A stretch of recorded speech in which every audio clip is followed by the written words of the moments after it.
أعوذ بالله من الشيطان الرجيم. بسم الله الرحمن الرحيم. الحمد لله الذي أنزل على عبده الكتاب ولم يجعل له عوجا قيما لينذر بأسا شديدا من لدنه ويبشر المؤمنين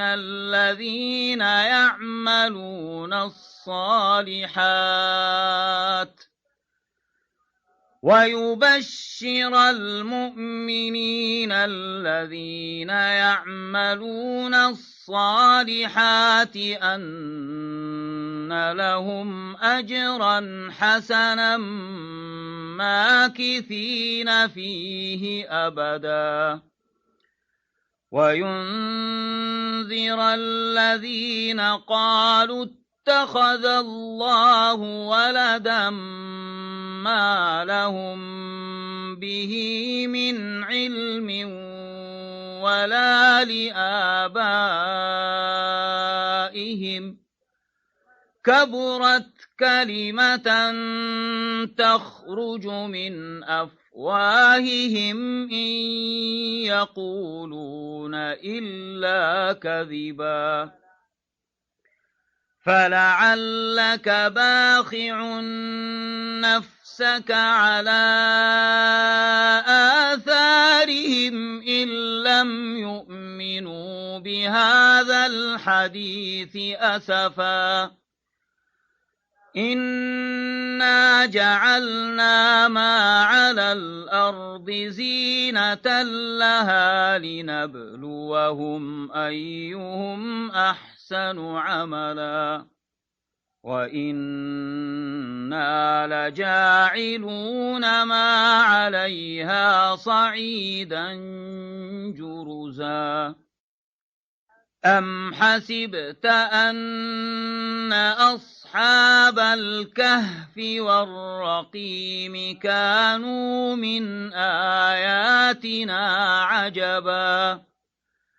إذ أوى الفتية إلى الكهف فقالوا ربنا آتنا من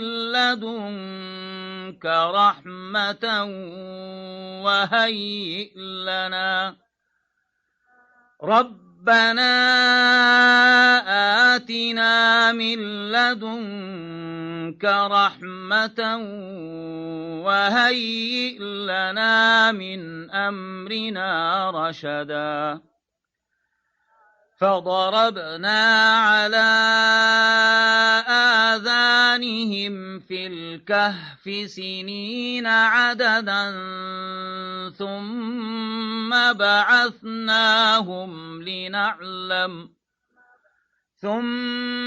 بعثناهم لنعلم أي الحزبين أحصى لما لبثوا أمدا نحن نقص عليك نبأهم بالحق إنهم فتية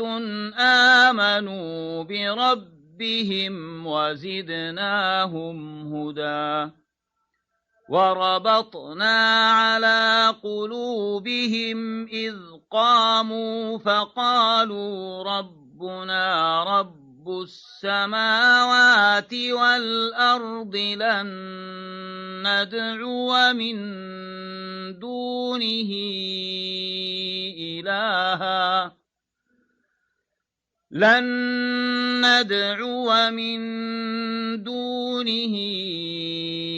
إلها لقد قلنا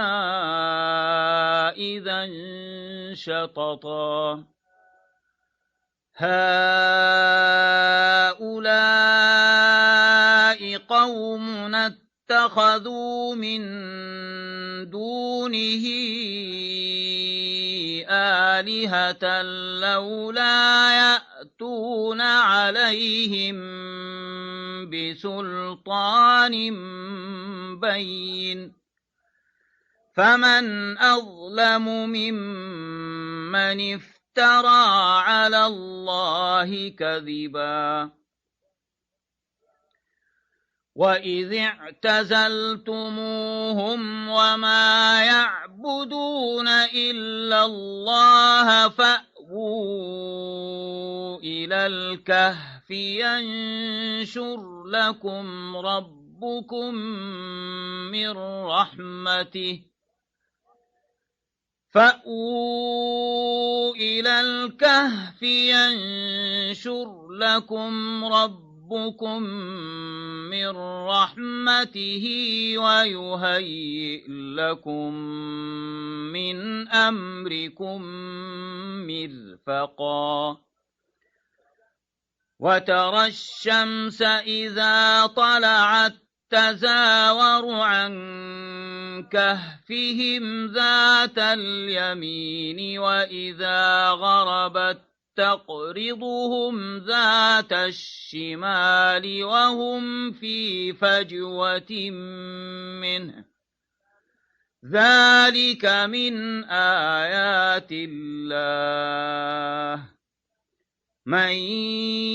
يهد الله فهو المهتد ومن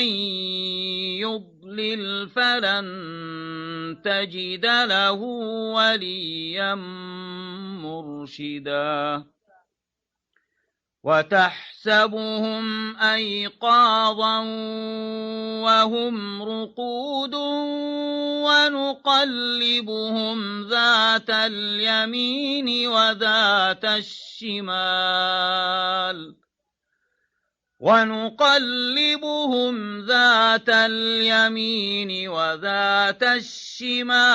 وكلبهم باسط ذراعيه بالوصيد لو اطلعت عليهم لوليت منهم فرارا ولملئت منهم رعبا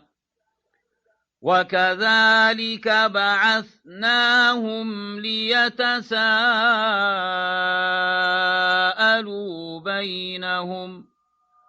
قال قائل منهم كم لبثتم قالوا لبثنا يوما أو بعض يوم قالوا ربكم أعلم بما لبثتم فابعثوا أحدكم بورقكم هذه إلى المدينة فلينظر أيها أزكى طعاما فليأتكم برزق منه وليتلطف ولا يشعرن بكم أحدا إنهم إن يظهروا عليكم يرجموكم أو يعيدوكم في ملتهم ولن تفلحوا إذا أبدا وكذلك أعثرنا عليهم ليعلموا أن وعد الله حق وأن الساعة لا ريب فيها إذ يتنازعون بينهم أمرهم فقالوا ابنوا عليهم بنيانا ربهم أعلم بهم قال الذين غلبوا على أمرهم لنتخذن عليهم مسجدا سيقولون ثلاثة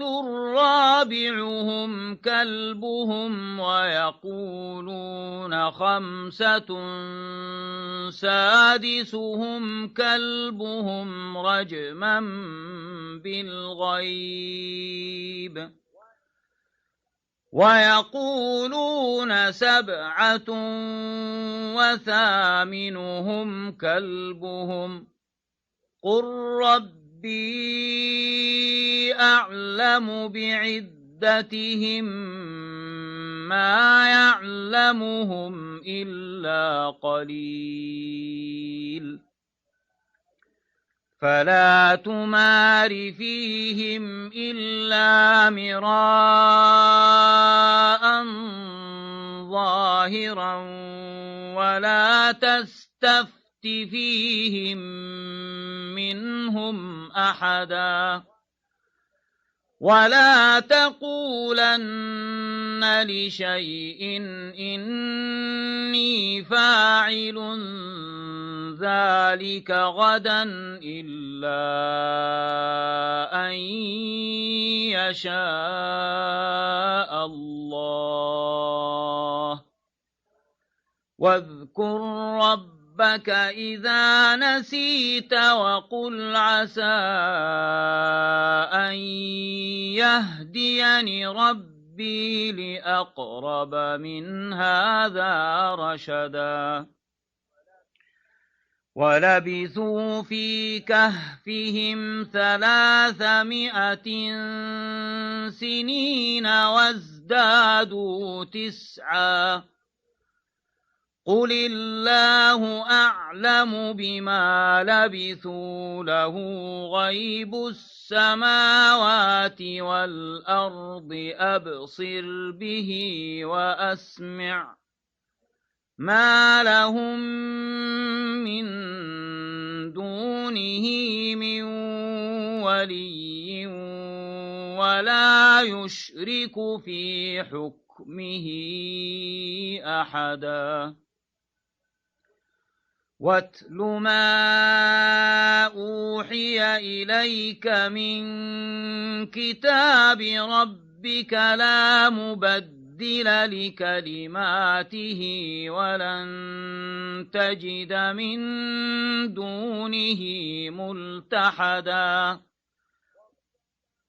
واصبر نفسك مع الذين يدعون ربهم بالغداة والعشي يريدون وجهه ولا تعد عيناك عنهم تريد زينة الحياة الدنيا ولا تطع من أغفلنا قلبه عن ذكرنا واتبع هواه وكان أمره فرطا وقل الحق من ربكم فمن شاء فليؤمن ومن شاء فليكفر إنا أعتدنا للظالمين نارا أحاط بهم سرادقها وإن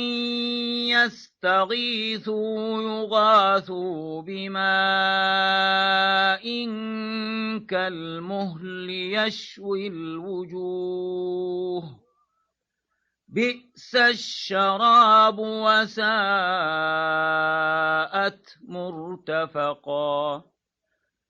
إن الذين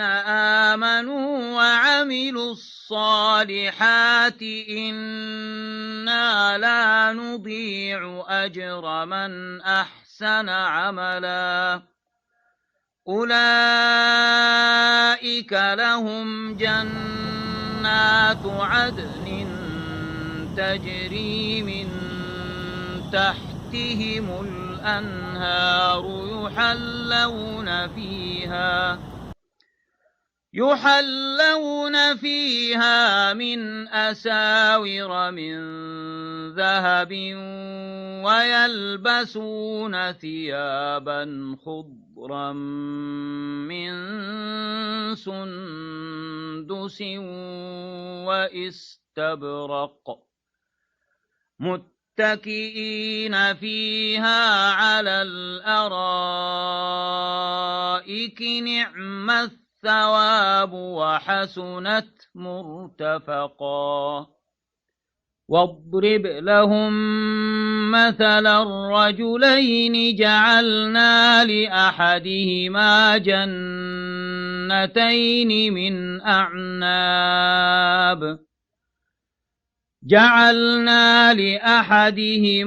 جنتين من أعناب وحففناهما بنخل وجعلنا بينهما زرعا كلتا الجنتين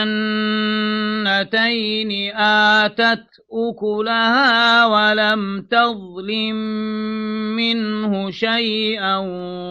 وفجرنا خلالهما نهرا وكان له ثمر فقال لصاحبه وهو يحاوره أنا أكثر منك مالا وأعز نفرا ودخل جنته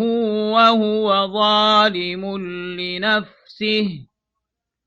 قال ما أظن أن تبيد هذه أبدا وما أظن الساعة قائمة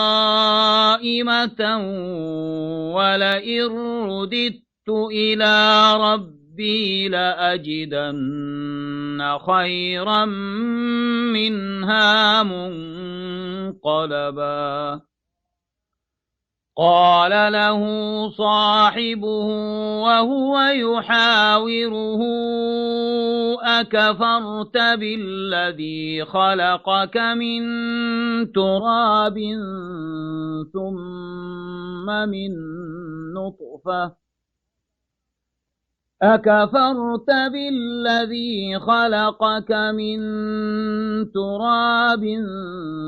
ثم من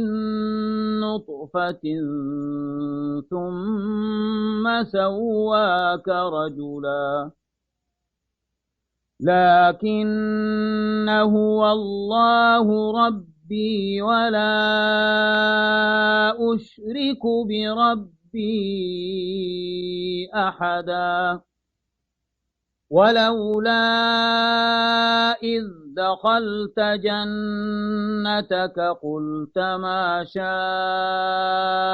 الله لا قوة إلا بالله إن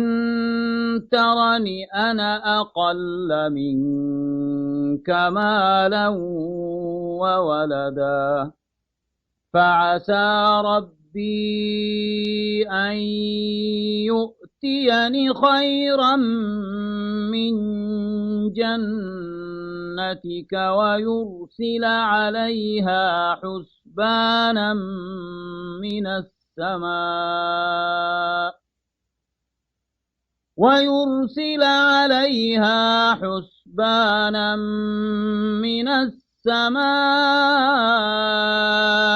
فتصبح صعيدا زلقا أو يصبح ماؤها غورا أو يصبح ماؤها غورا فلن تستطيع له طلبا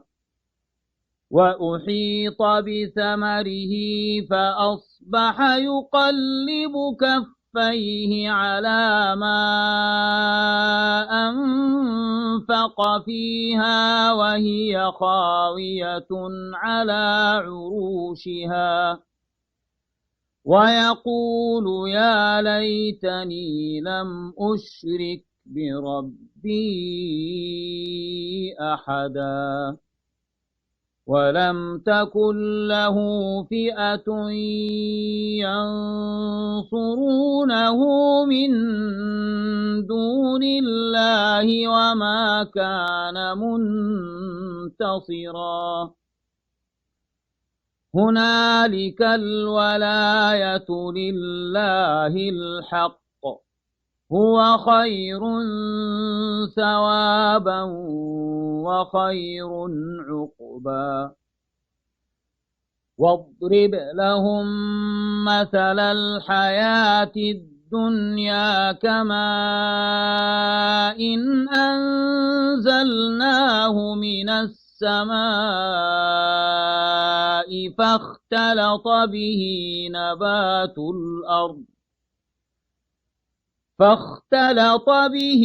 نبات الأرض فأصبح هشيما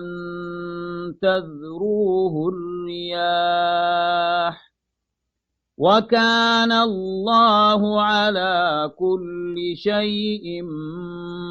مقتدرا المال والبنون زينة الحياة الدنيا والباقيات الصالحات خير عند ربك ثوابا وخير أملا ويوم نسير الجبال وترى الأرض بارزة وحشرناهم فلم نغادر منهم أحدا وعرضوا على ربك صفا لقد جئتمونا كما خلقناكم أول مرة بل زعمتم أن لن نجعل لكم موعدا ووضع الكتاب فترى المجرمين مشفقين مما فيه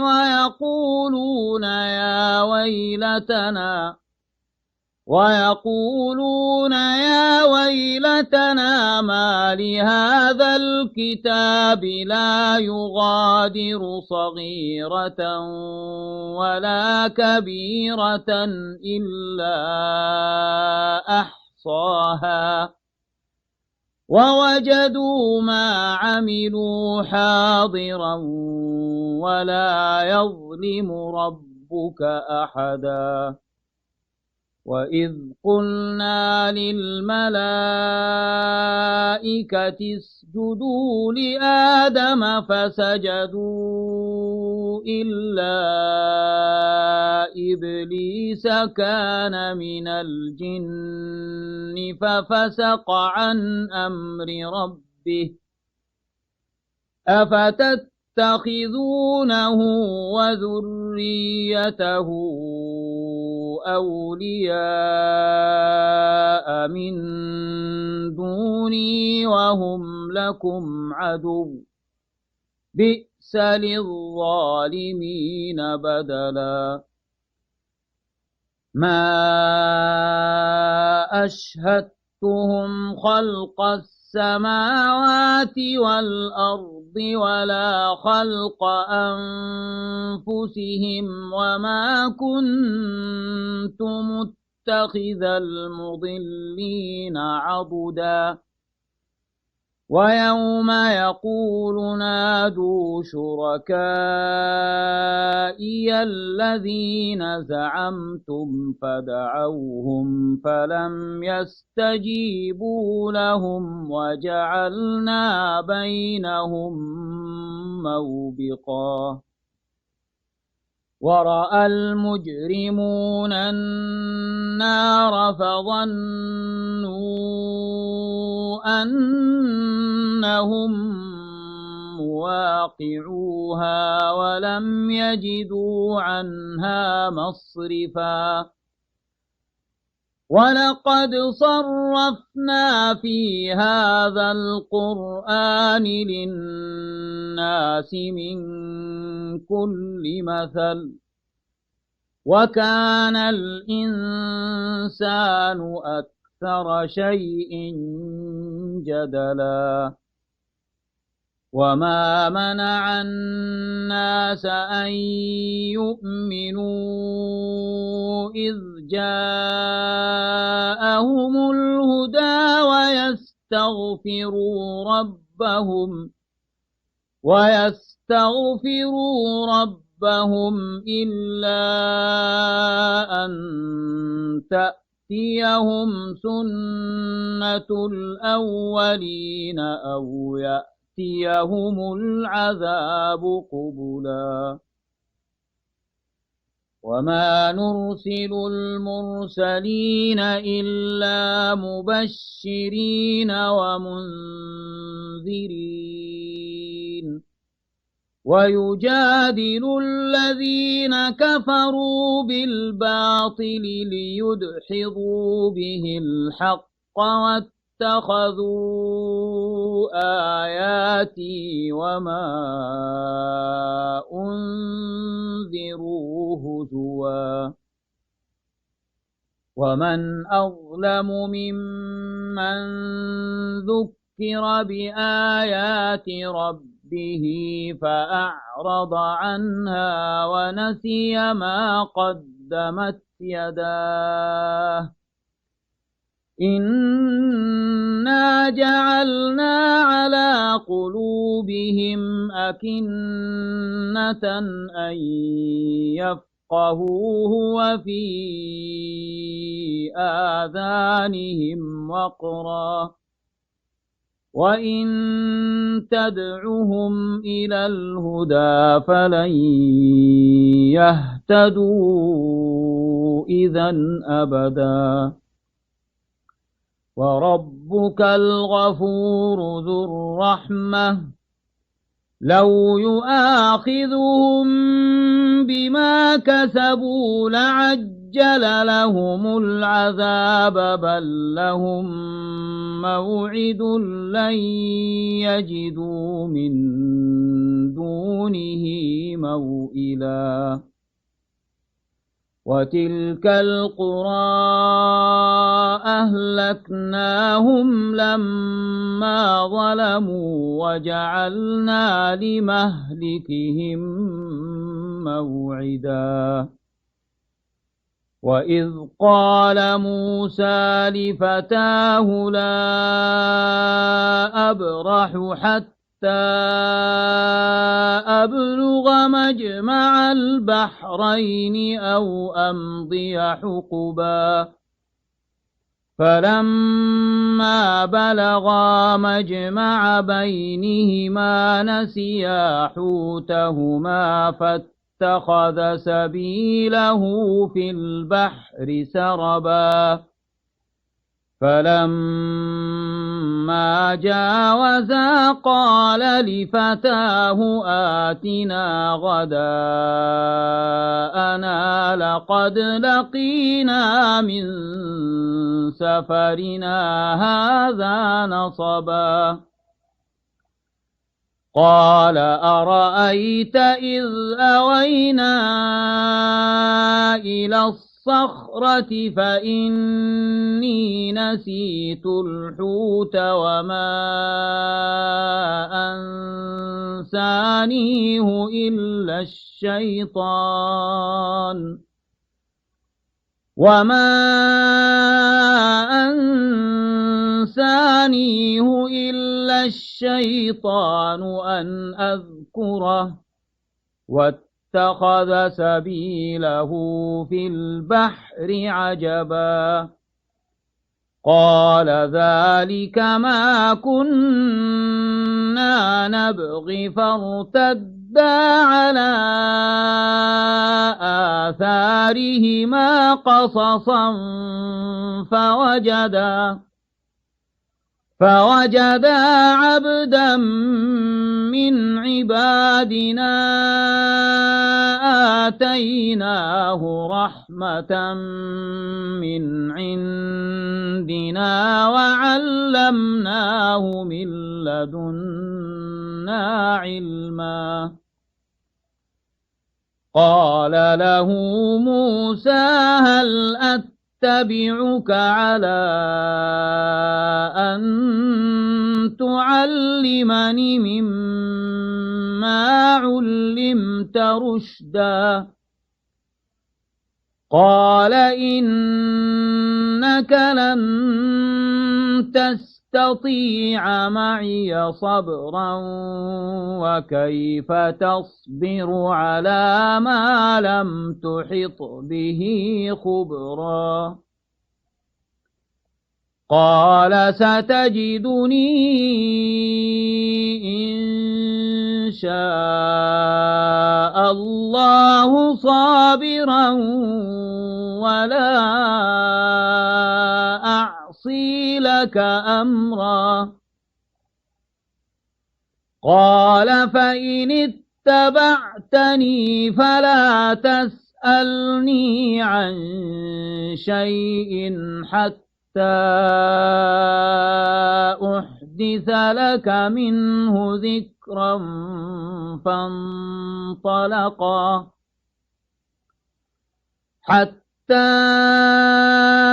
إذا ركبا في السفينة خرقها قال أخرقتها لتغرق أهلها لقد جئت شيئا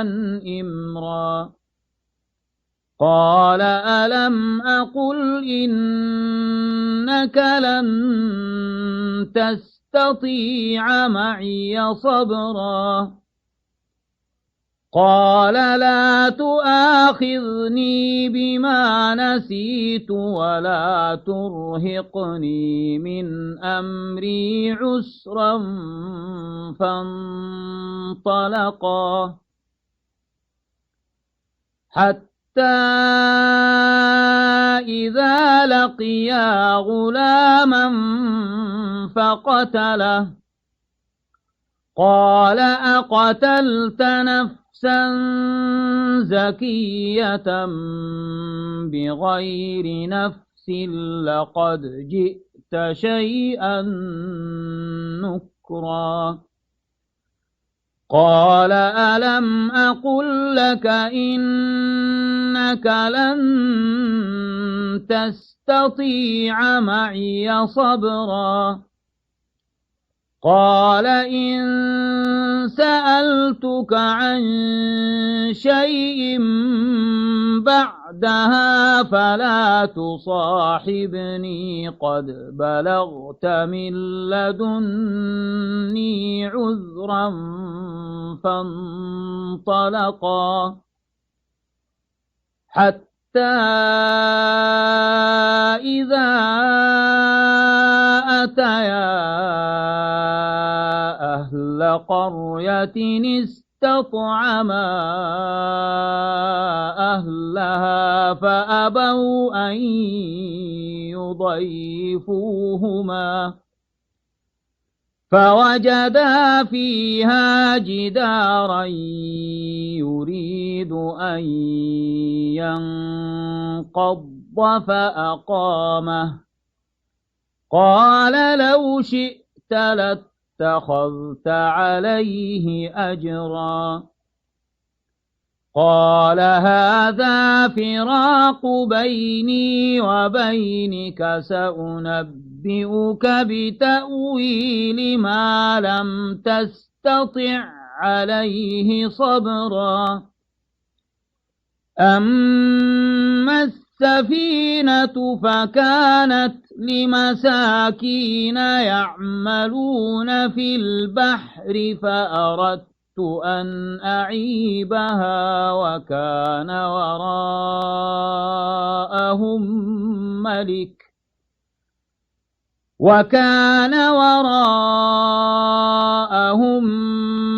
ملك يأخذ كل سفينة غصبا. وأما الغلام فكان أبواه مؤمنين فخشينا أن يرهقهما طغيانا وكفرا فأردنا أن يبدلهما ربهما خيرا منه زكاة وأقرب رحما. وأما الجدار فكان لغلامين يتيمين في المدينة وكان تحته كنز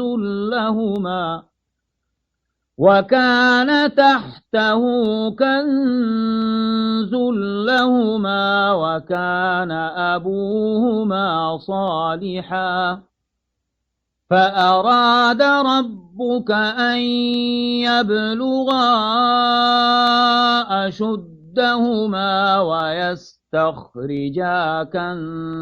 كنزهما رحمة من ربك وما فعلته عن أمري ذلك تأويل ما لم تستطع عليه صبرا. ويسألونك عن ذي القرنين قل سأتلو عليكم منه ذكرا. إنا مكنا له في الأرض وآتيناه من كل شيء سببا فأتبع سببا حتى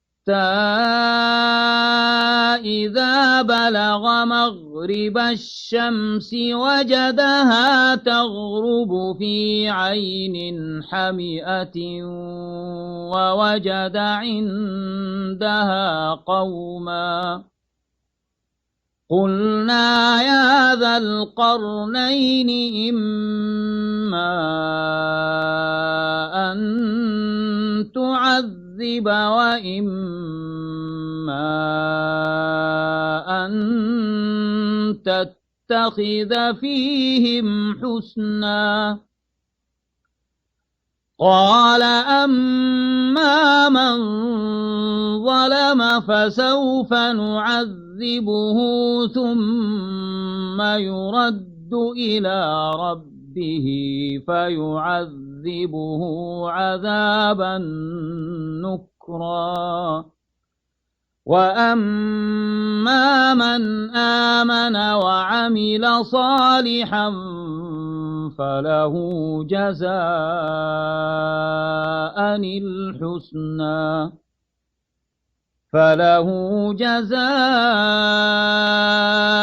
الحسنى وسنقول له من أمرنا يسرا ثم أتبع سببا حتى إذا بلغ مطلع الشمس وجدها تطلع على قوم لم نجعل لهم من دونها سترا كذلك وقد أحطنا بما لديه خبرا ثم أتبع سببا حتى إذا بلغ بين السدين وجد من دونهما قوما لا يكادون يفقهون قولا قالوا يا ذا القرنين إن يأجوج ومأجوج مفسدون في الأرض فهل نجعل لك خرجا على أن تجعل بيننا وبينهم سدا قال ما مكني فيه ربي خير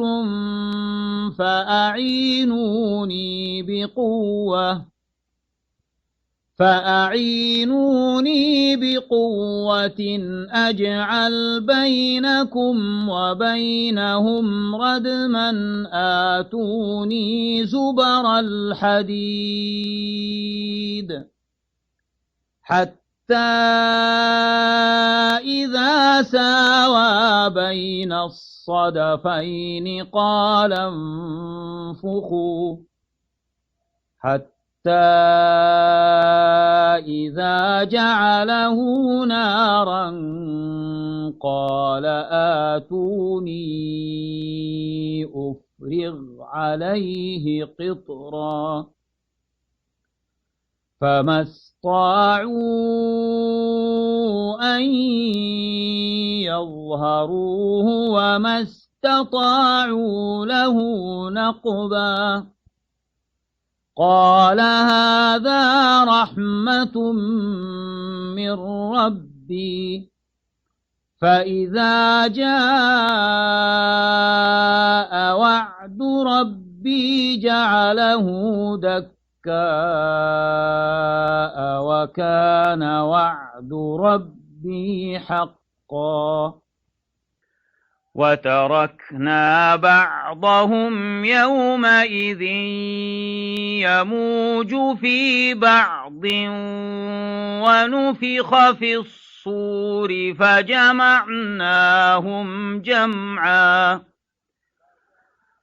فجمعناهم جمعا وعرضنا جهنم يومئذ للكافرين عرضا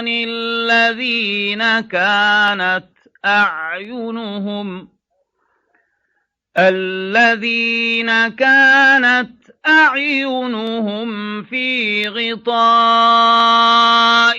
عن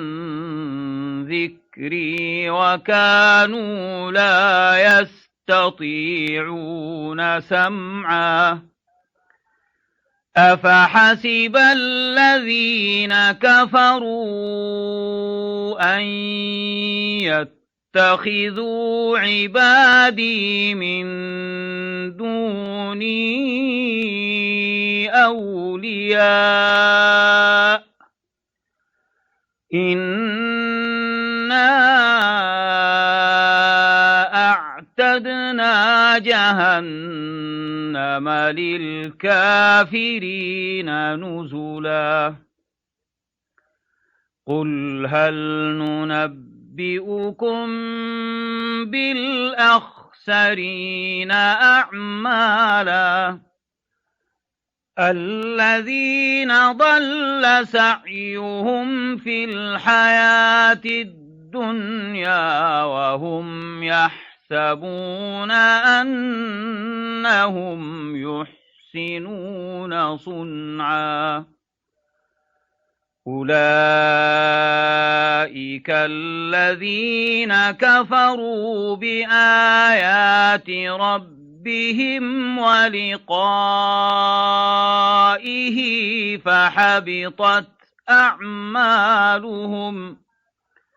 فحبطت أعمالهم فلا نقيم لهم يوم القيامة وزنا ذلك جزاؤهم جهنم بما كفروا اتخذوا آياتي ورسلي هزوا إن الذين آمنوا وعملوا الصالحات كانت لهم جنات الفردوس نزلا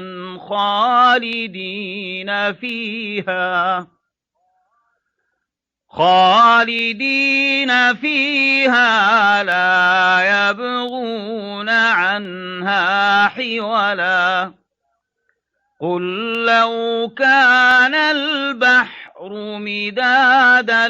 لكلمات ربي لنفد البحر قبل أن تنفد كلمات ربي لنفد البحر قبل أن تنفد كلمات ربي ولو جئنا بمثله مددا قل إنما أنا بشر مثلكم يوحى إلي أنما إلهكم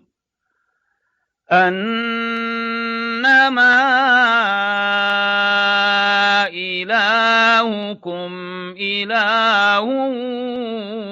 واحد فمن كان يرجو لقاء ربه فليعمل عملا